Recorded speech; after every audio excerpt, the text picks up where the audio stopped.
아멘. 히브리서 10장 26절에서 39절 말씀으로 결국 믿음에 관한 싸움입니다 라는 제목으로 말씀을 같이 보려고 합니다. 결국 믿음에 관한 싸움입니다.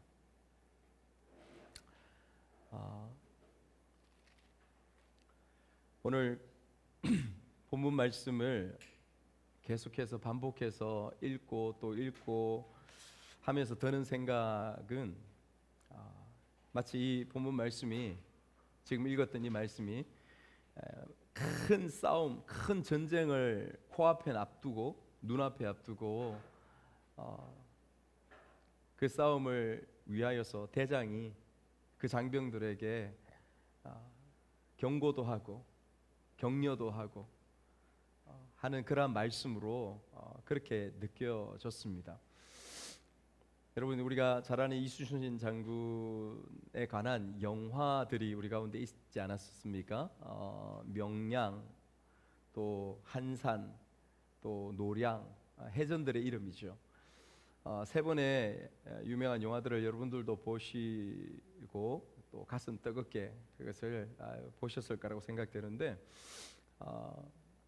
일본 수군들의 그 양이나 그 위세가 비교할 수 없을 만큼 굉장히 크고 놀라웠지 않습니까? 그런 가운데서 그 장병들은, 수군들은 떨 수밖에 없죠. 무서워 떨 수밖에 없는 그런 모습들 가운데 있음을 그려주고 있습니다. 그런 가운데에서 어떻게 그들에게 있는 두려움들을 용기로 바꾸어서 이길 수 있을까? 그 싸움에서 살아날 수 있을까라고 하는 것을 그 영화 내내 그리고 있는 부분들을 우리가 봅니다. 생즉사, 사즉생, 살고자 하면 죽을 것이요 죽고자 하면 살 것이다 라고 하는 것이 사실 성경에서 예수님이 말씀하신 부분들과 일맥상통하는 부분에 이순신 장군의 어록이 아닙니까? 그래서 그 큰 싸움 앞에서 두려워 떨고 있는 그들 앞에서 그 가운데서 두려워서 도망하였던 장수가 잡혀왔습니다. 잡혀왔을 때 마음은 그렇지 않을지라도 그 장수의 목을, 그 수많은 장병들, 백성들 앞에서 목을 벨 수밖에 없는, 군율로 다스릴 수밖에 없는 그 대장의 그 마음, 여러분 우리가 영화를 보면서 충분히 이해했습니다. 또 그걸로도 안 돼가지고 그들이 그 항구에 그들이 집을 짓고 살고 있던 모든 마을의 집들을 불태워 버립니다. 무슨 의미일까요? 우리가 이 싸움에서 치고 이 싸움에서 우리가 포로가 되거나 치게 되어지면 우리가 살고 있는 이 집들이 무슨 소용이냐라고 하는 것입니다. 그래서 정말 살고자 하면 죽을 것이요 죽고자 하면 살 것이라 이 마음으로 온 집들을 다 태워버리고 그렇게 싸움에 임하는 것, 그것도 그려주고 있습니다. 결국은 이 말도 안 되는 전쟁의 사실 현실 가운데서 기적처럼 역전하게 되어지는 것입니다. 그래서 싸움에 이기게 되어지죠. 여러분, 그렇게 이기게 된 근본적인 이유는 무엇일까? 영화를 통해서 한 가지 힌트를 줍니다. 여러 가지 이유가 있겠지만은 여러분, 그 명량이라는 영화에서 일본의 적군의 중간 장수가 포로가 되어서 와요. 그런데 이순신 장군과 함께 거하면서 포로로 지내면서 그 또한 이 싸움에 대한, 이 전쟁에 대한 회의감이 들고, 그리고 이순신 장군의 훌륭한 대장으로서의, 장군으로서의 인격으로서의 존경심을 가지게 되죠. 그래서 이순신 장군 앞에 하루에 그 앞에 나옵니다. 그러면서 그가 이순신 장군에게 물어요. 이 전쟁은 과연 무엇입니까? 이 전쟁의 이유가 무엇입니까? 의미가 무엇입니까? 이순신 장군이 그런 이야기를 합니다. 의와 불의에 대한 전쟁이다. 의와 불의에 대한 싸움이다. 단순히 한 나라가, 힘센 나라가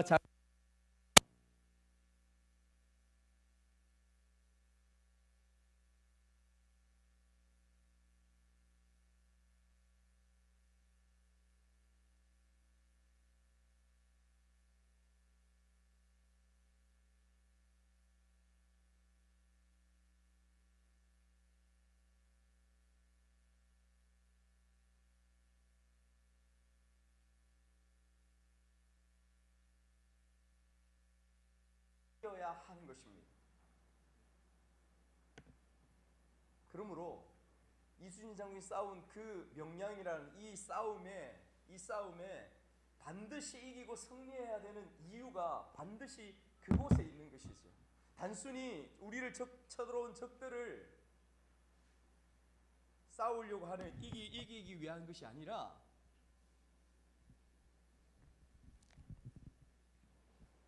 의와 불의의 싸움이기 때문에 반드시 이겨야 하는 것입니다. 그래서 제가 이것을 보면서 모든 전쟁 그리고 우리의 삶 가운데에서도 그것을 어떻게 바라보고 어떻게 개념 짓고 어떻게 생각하느냐, 이것에 싸움의 승패가 달려 있다라는 그런 생각이 들어지는 것입니다. 여러분 그렇지 않습니까? 우리의 눈이 여러분들이 지금 살아가는 현실과 우리의 벌어진 일들에 대해서, 상황에 대해서 어떤 눈과 마음으로 그것을 바라보느냐, 그 내적인 시각, 그 실제적인 눈, 안목, 그것에 따라서 우리의 마음가짐도 우리의 생각도 달라지는 것을 우리가 알 수 있지 않습니까? 그래서 그곳에 바로 두려움을 용기로 변화시켜서 그 싸움을 이길 수 있는 힘과 능력이 되지 않나, 그런 생각을 했습니다. 여러분 지금 우리가 히브리서 말씀을 계속 보고 있습니다. 마치 히브리서 오늘 읽었던 본문 말씀도 마치 목숨을 건 전쟁 앞에서 그 박해와 두려움들, 그 공포를 경험했던 그 이스라엘 백성들 앞에서 성령께서, 그리고 히브리서 저자가 이 같은 취지의 말씀을 하고 있는 것을 보게 되어집니다. 여러분 이 본문이 지금 기록된 말씀에 불과 1년 2년 전에 그들에게 극심한 박해가 주어졌음을 역사는 가르쳐주고 있습니다. 여러분 뒤에 32절 말씀을 한번 읽어볼까요? 32절 말씀, 32절에 이렇게 말씀하고 있습니다. 같이 읽겠습니다. 전날에 너희가 빛을 받은 후에 고난의 큰 싸움을 견뎌낸 것을 생각하라. 역사적으로 보면 이 말씀이 너희가 전날에 고난의 큰 싸움을 견뎌낸 것, 여러분 이것을 구체적으로 무엇을 지칭할까요? 언제를 지칭할까요? 바로 우리가 역사적으로 기본적으로 다 알고 있는 로마의 네로 황제가 크리스찬들을 다 잡아서 죽이는 그 사건을 이야기하고 있습니다. 콜로세움에 잡아서 콜로세움의 사자들의 밥이 되고 검투사들의 칼에 피 흘려서 죽을 수밖에 없었던 그 사실, 그 현실을 이야기합니다. 로마의 그 길거리에, 어두운 깜깜한 밤거리에 나무에 달아서 기름을 뿌리고 불을 질러 하루 밤새 로마 시내 전체를 밝혔던 그 예수 믿는 사람들의 핍박의 현장, 그것을 이야기하는 것이죠. 불과 1년 2년 전에 네로 황제의 그 엄청난 핍박과 두려움들이 이 크리스천들에게 있었다라는 것입니다. 예수 믿는 것 자체가 가난과 비난과 죽음과 바로 직결되어 연결되어 있다는 것을 말씀하시죠. 그런 중에 그럼에도 불구하고 그런 고난 가운데도 숨어서 피하여서 토굴 가운데 들어가서, 동굴 가운데 들어가서 그들은, 그리스도인들은, 초기 1세기 그리스도인들은 너무도 잘 견뎠습니다. 잘 이겨내었습니다. 그런데 한 가지 그들 가운데 결정적으로 문서들을 보면 갈등이 있었어요. 고민이 있었습니다. 그것은 무엇이었냐면 파루시아라는 단어입니다. 여러분 파루시아라는 이 헬라어 단어는 무슨 뜻이냐면 재림이라는 뜻이에요. 재림이 무엇입니까? 예수님이 다시 오신다는 거 아닙니까? 재림이라는 문제였어요. 주님 곧 다시 오시겠다고 그렇게 말씀하시고 가시지 않으셨습니까? 그런데 10년이 되었습니다. 20년이 지났습니다. 30년이 지났습니다. 그 곧이라는 시간들을 이 시간적으로 계산할 때에 바로 머지않은 미래에 올 것이라고 그렇게 믿고 생각했습니다. 특별히 이 고난과 이 고통과 이 힘듦의 시간들 가운데서 언제 죽을지 모르는 이 절체절명의 위기 가운데서 그 믿음, 그 생각들이 있었던 것이죠. 여러분 충분히 상상할 수 있지 않습니까? 너무도 고통스럽고 너무 힘든 가운데 주님 지금 바로 심판의 주권을 가지고 오시면 되는데 그 시간은 오지 않습니다. 어제 고통당하는 그 날이 오늘 가도 갔고 또 내일 가도 갔습니다. 이런 가운데 얼마나 많은 현실적인 유혹들이, 두려움이, 공포들이 그들을 붙잡을까요? 그런 가운데에서 다시 유대교로 회개하는 사람들, 그들의 유혹들 가운데 그렇게 돌아가는 사람들이 있었음을 우리가 말씀들은 계속 우리에게 증거해 주고 있습니다. 여러분 이 말씀을 어떻게 이기고 극복할까? 여러분 그래서 사도행전에 1장에 들어가자마자 성령께서는 이 부분에 대해서 밝혀서 말씀하고 있습니다. 여러분 사도행전 1장 6절에서 8절 우리가 잘 아는 말씀입니다. 한번 읽어보도록 하겠습니다. 시작. 그들이 모였을 때에 예수께서 이쪽에 이르되 주께서 이스라엘 나라를 회복하심이 이때니까 하니 이르시되 때와 시기는 아버지께서 자기의 권한에 두셨으니 너희가 알 바 아니요 오직 성령이 너희에게 임하시면 너희가 권능을 받고 예루살렘과 온 유대와 사마리아와 땅끝까지 이르러 내 증인이 되리라 하시니라. 시간에 대해서 내가 심판의 주권을 가지고 왔지만은 말씀하고 선포하였지만은 그 때에 대해서는 오직 아버지만 아신다. 아버지의 주권과 권세 가운데 있다.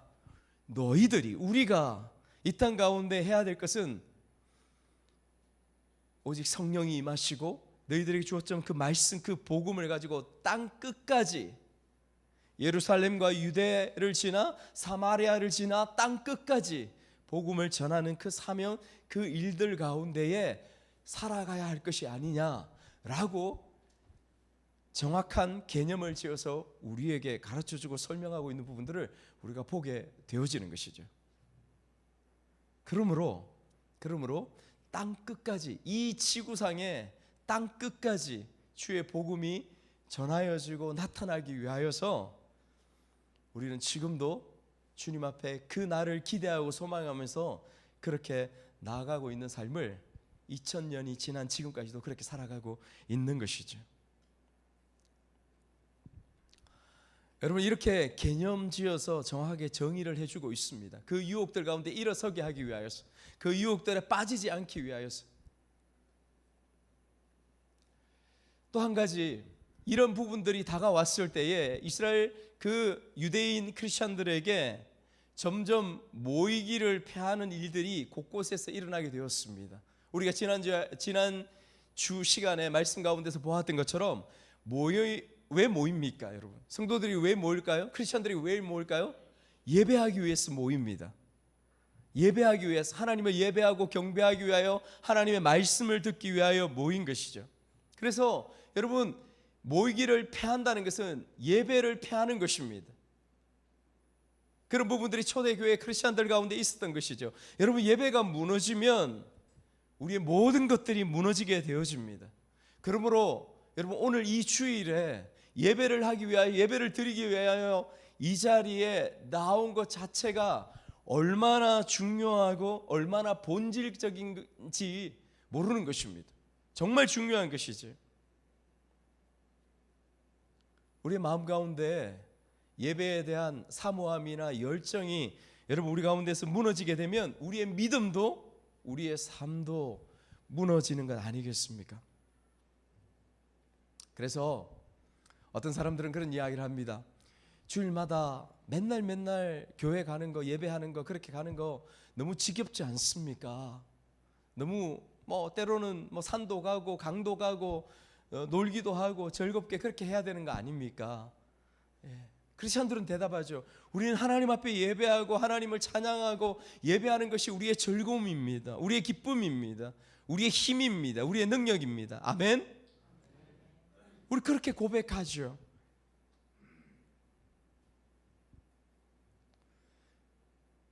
이 예배를 통하여 우리의 믿음이 유지되어 가는 것입니다. 여러분 우리의 입장에서가 아니라 하나님 입장에서 한번 보십시오.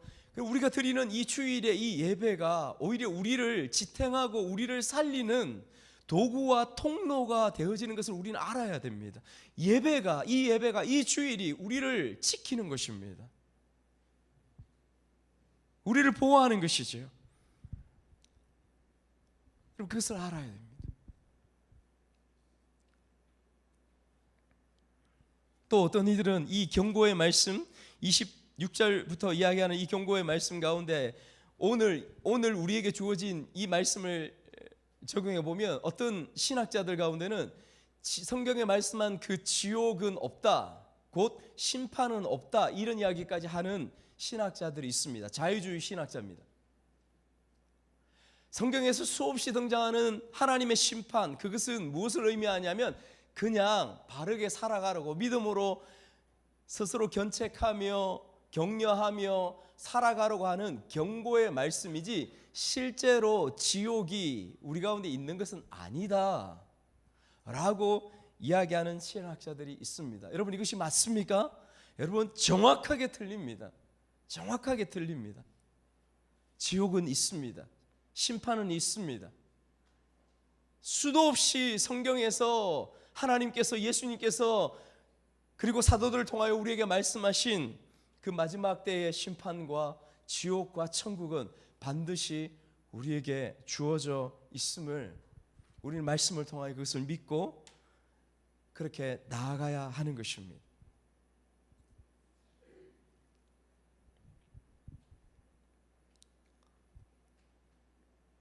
여러분, 그래서 우리가 읽었던 말씀 가운데 25절에서 31절 말씀 가운데 이에 대해서 말씀하시는 것이죠. 30절 말씀만 한번 우리 같이 한번 읽어볼까요? 30절 말씀 시작. 원수 갚는 것이 내게 있으니 내가 갚으리라 하시고, 또 다시 주께서 그의 백성을 심판하리라 말씀하신 것을 우리가 아노니. 그 심판, 그것이 반드시 있음을 우리에게 말씀해 주고 있습니다. 여러분, 읽었던 이 부분의 말씀들은 우리가 앞부분의 히브리서 6장의 4절에서 6절 말씀 가운데 나오는 말씀을 그대로 반복하여서 동일하게 말씀하고 있습니다. 경계하시는 거죠. 경고하시는 것입니다. 우리가 유혹 가운데 빠져서 그냥 세상으로 홀로 떠내려 갈까 봐서, 이스라엘 백성들이 그 유혹 가운데에서 다시 유대교로 회귀하여 돌아갈까 봐서, 오늘 우리에게도 세상이 너무도 좋고 편하여서 그곳에 그냥 나아갈까 봐서 그렇게 우리에게 경고하고 있는 그런 말씀을 우리가 보게 되는 것입니다.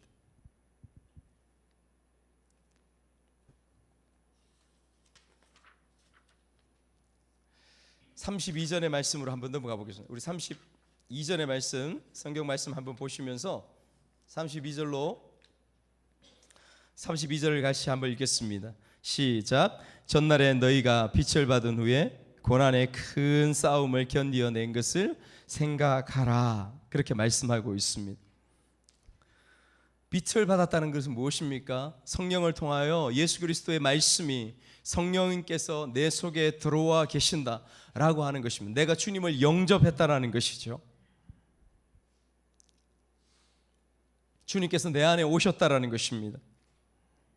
그런데 그 이후에 유대인 크리스찬들에게, 그들에게 주어진 현실은 무엇이냐면 평탄과 형통이 아니라 오히려 핍박이었다라는 것이죠.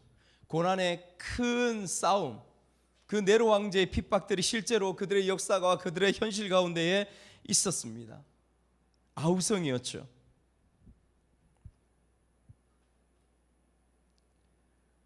그런 상황들 가운데서 또 어떤 부분이 주어졌는가? 33절, 34절은 이렇게 말씀합니다. 제가 한번 읽겠습니다.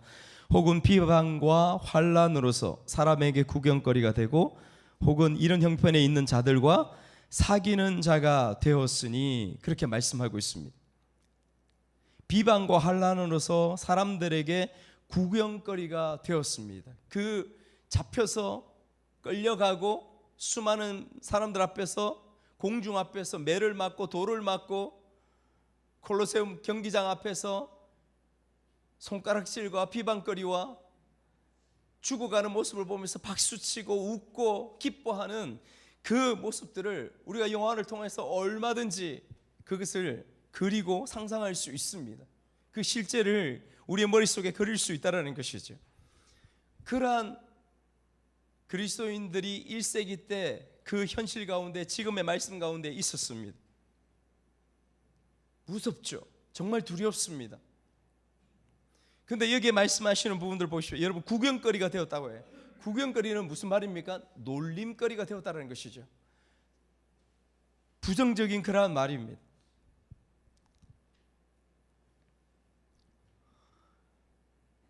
여러분, 여기에서 히브리서에서 이렇게 말씀해 주시는 이유가 오늘 우리의 삶을 돌아보라는 것이죠.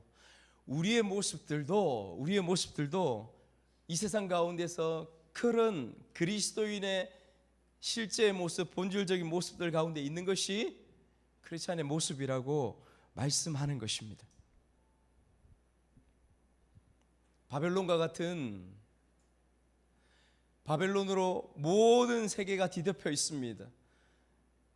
하나님의 법칙이 아니라 세상의 법칙과 세상의 방법으로 세상이 다 덮여 있습니다. 그 가운데서 그 바벨론으로 뒤덮여 있는 그곳에서 크리스찬으로, 그리스도인으로 그곳에 발을 딛고 살아간다는 것이 어려움을 압니다. 다니엘의 모습들 가운데 있는 것이죠. 다니엘도 구경거리가 되어지고 비난거리가 되어지고 놀림거리가 되어졌던 것을 우리가 다니엘서를 보면서 알고 있습니다.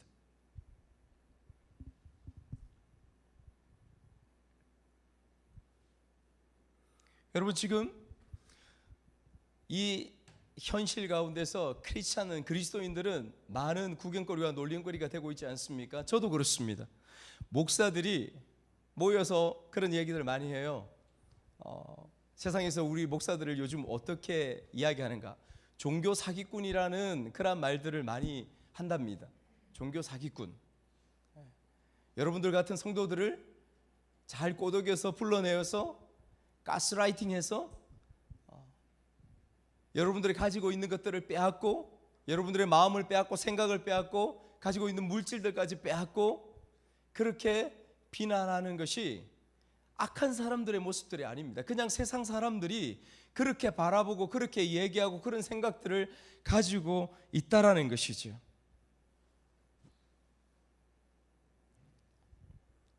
여러분들도 여러분들에 대하여, 성도들에 대하여 불쌍하게 봅니다. 가련하게 보는 그런 사람들이 참 많은 것 같습니다. 우리 일양자매가 여기 계신데, 일양자매와 말씀을 같이 공부합니다. 복음을 공부하고 말씀을 공부하면서 일양자매가 저한테 그런 이야기를 해요. 말씀을 통하여 하나님이 말씀하시고 하나님이 어떤 분이고 라는 부분들이 마음속에 느껴지고 깨달아질 때에, 목사님, 그런데 세상 사람들은 왜 이런 것을 모를까요? 왜 하나님이 역사를 주관하시고 창조하시고 지금도 우리의 삶을 주관하시는 것을 왜 모를까요? 질문합니다. 제가 대답하죠. 옛날에 일양자매도 똑같은 마음 가운데 있지 않았습니까? 그런 것이죠. 세상 사람들 믿음의 눈으로, 안목으로, 영적인 눈으로 이 세상을 바라보지 못하면, 바라볼 수 없기 때문에 하나님께서 우리를 주관하시고 이 세상을 주관하시고 그것을 알지 못하는 것이죠. 당연한 것입니다. 당연한 것이죠.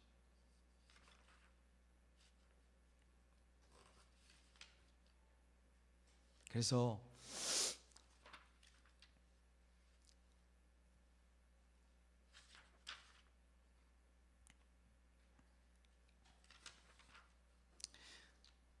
무슨 말씀을 하는지, 또 왜 우리가 이렇게 모이는지, 왜 주일마다 힘들게 그리스도인들이 교회를 가는지 논리죠.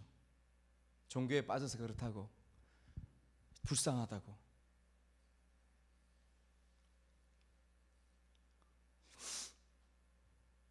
이런 전쟁터에 여러분 우리가 놓여져 있습니다.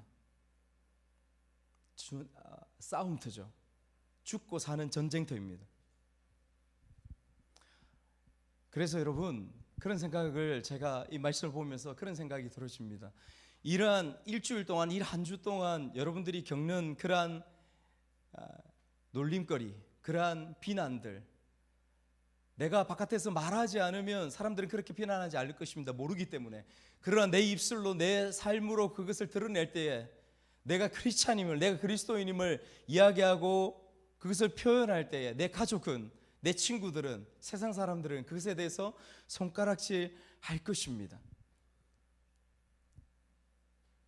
그런데 우리는 여러분 그 삶 가운데 나아가야 돼요. 주님이 그 삶을 위하여서, 그 구경거리와 그 손가락질을 위하여서 우리를 먼저 부르셨다고 지금 히브리서 말씀 가운데 우리에게 말씀하고 있는 것입니다. 그 현실을 감당하라고, 그 현실을, 그 비난을 참고 견디고 감당하라고 말씀하시는 것이죠. 그런 시각에서 바라보면 지금 저와 여러분들이 하루하루를 살아가는 우리의 일상과 우리의 시간들을 바라보면 전쟁터죠. 그 피 흘리는 전쟁터 가운데에서 여러분들은 하루하루를 살았고 힘들게 일주일을 지나다가 이 주일날 이곳에 모인 것입니다.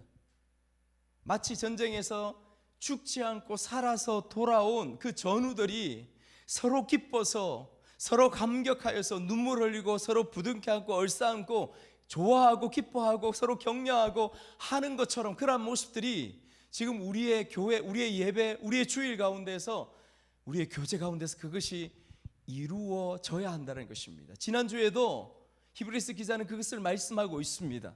그런데 우리 가운데 그것이 부족하죠.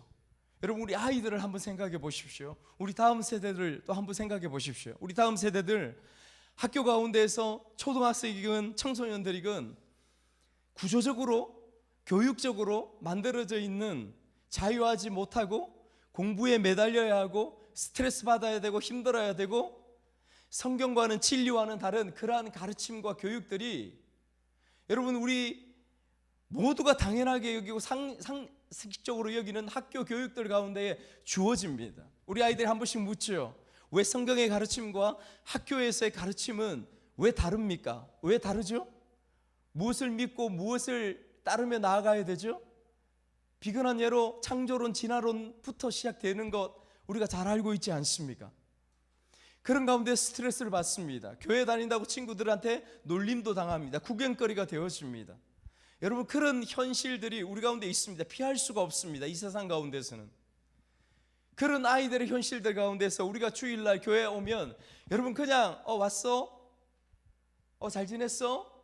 이 정도의 모습으로 우리가 교제하고 기뻐하고 격려하고 그렇게 해야 되겠습니까? 아닙니다. 아닌 거죠. 마치 전쟁터에서, 그 싸움터에서 죽지 않고 살아서 돌아온 그 내 지체, 내 자녀들, 우리 교회에 사랑하는 형제 자매인 것을 바라보며 정말 부둥켜 하고 격하게 반기며 기뻐하며 그렇게 나아가야 하는 것이 마땅한 것이죠. 마땅한 것이죠. 여러분, 2000년 전에 이 유대인 크리스찬들이 그 핍박들 가운데서 그렇게 있지 않았겠습니까? 왜 오늘 우리에게 이 말씀을 주십니까? 그렇게 살라고, 그렇게 주일날 우리가 한번 만났을 때 이 공동체 가운데서 그렇게 교제하고 그렇게 격려하고 그렇게 세우며 그렇게 나아가라고, 그것이 교회라고, 그것이 주님의 공동체라고 그렇게 말씀하시는 거죠. 여러분, 돌아온 탕자 그 아버지, 돌아온 탕자 그 아버지처럼 하라고 하는 것입니다. 너 왜 돌아왔어? 그 돈 가지고 다 써버렸어? 그 재산 다 탕진했어? 그렇게 묻지 않습니다. 그냥 눈물 흘리고 아무 말 하지 않고 잘 돌아왔다고 품어 안는 그 탕자의 아버지의 모습처럼 그렇게 교회 가운데서, 그렇게 주일 가운데서 우리로 하여금 지체들 가운데, 형제들 가운데, 우리의 자녀들 가운데 그렇게 서라고 하나님께서 그렇게 말씀하시는 것처럼 느껴집니다.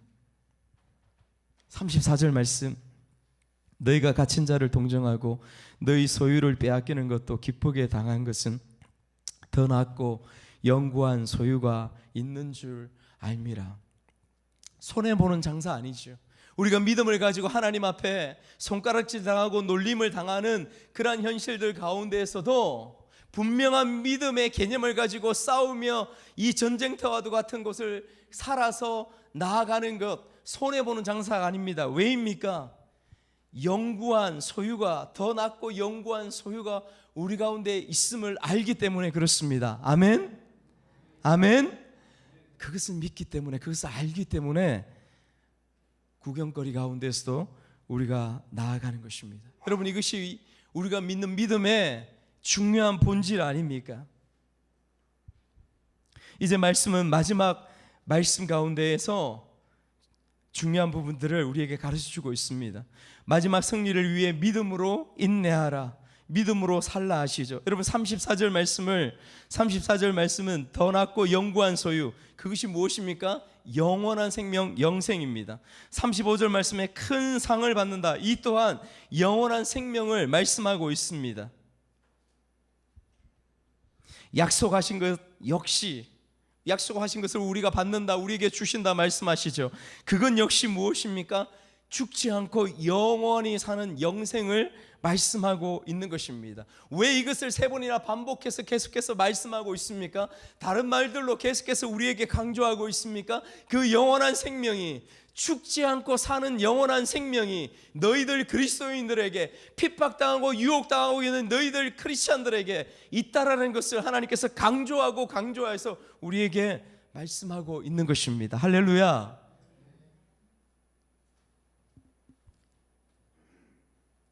그런 우리에게 필요한 것이 무엇일까요? 이 마지막 부분에 말씀하고 있는 믿음이라고 하는 것입니다. 믿음 전쟁, 믿음 싸움입니다. 결국은 믿음에 관련된 것이라는 것입니다. 저와 여러분들 마음속에 하나님을 향한 믿음이 있는가?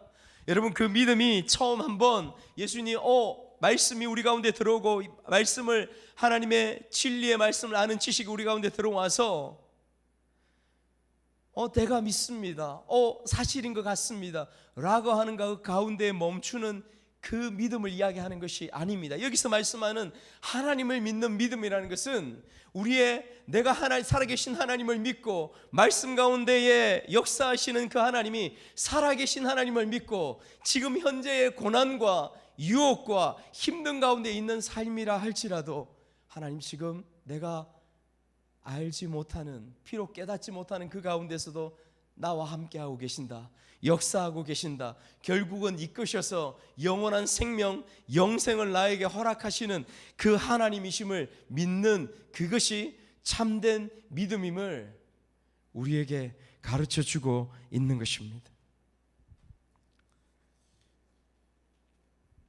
하나님을 믿는 것입니다. 믿음이 있기 때문에 죽을 만큼 힘든 가운데서 인내하면서 그 믿음의 싸움, 그 전쟁을 할 수 있는 것입니다.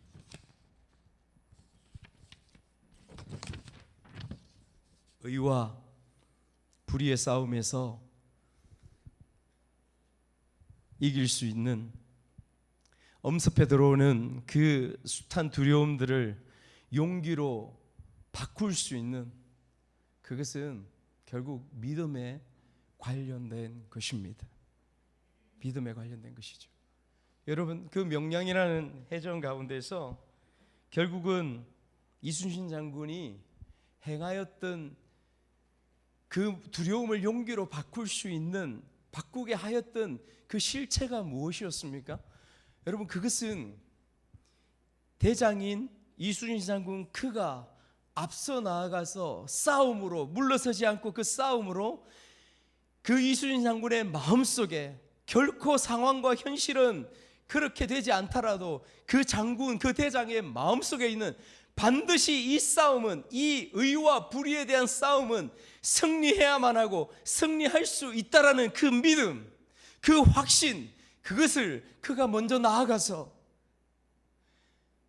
패잔병과 같은 그 마음을 가지고 있는 그 장교들 가운데, 그 신하, 그 뒤에 싸우는 그 병사들 가운데에 그 확신과 그 믿음을 보여주어야만 했습니다. 혼자 나아가서 싸죠. 대장선 혼자 나아가서 싸웁니다. 무엇을 보여주기 위하여? 믿음을 보여주기 위하여 싸워서 우리는 이 의와 불의의 싸움 가운데서 우리 이긴다. 그 모든 다른 군사들은, 그 다른 배들은 뒤에서 싸우러 갈까 말까 망설이고 갈등하고 있는 부분 여러분 보시지 않았습니까? 그 가운데 우리가 있습니다. 그건데 앞서 나아가서 싸운 이가 있었다는 것이죠.